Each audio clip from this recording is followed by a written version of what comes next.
අයිබෝවන් ලක්ෂණ ග්‍රන්ථ කියලා කියන්නේ මොනවද?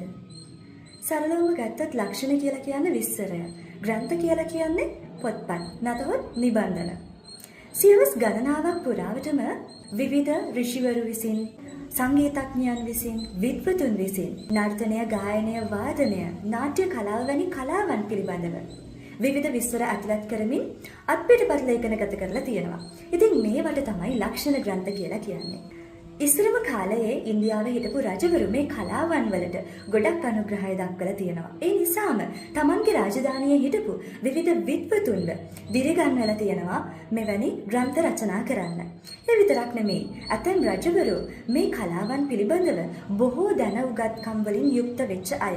ඉතින් ඒ නිසාම ඔවුනුත් මෙම ග්‍රන්ථ රචනා කරලා තියෙනවා. ඉතින් අදටත් අපි පරිහරණය කරන මේ ලක්ෂණ ග්‍රන්ථවලට උදාහරණ විදිහට අපිට කියන්න පුළුවන් භරත මුනිවරයාගේ නාට්‍ය ශාස්ත්‍රය, නන්දිකේශ්වරයන්ගේ අභිනය දර්පණය, සාරංග දේවයන්ගේ සංගීත රත්නාකරණය, ආර්යවනාර්ගේ පංචමරබු ආදී ග්‍රන්ථයන් අපිට හඳුන්වා දෙන්න පුළුවන්.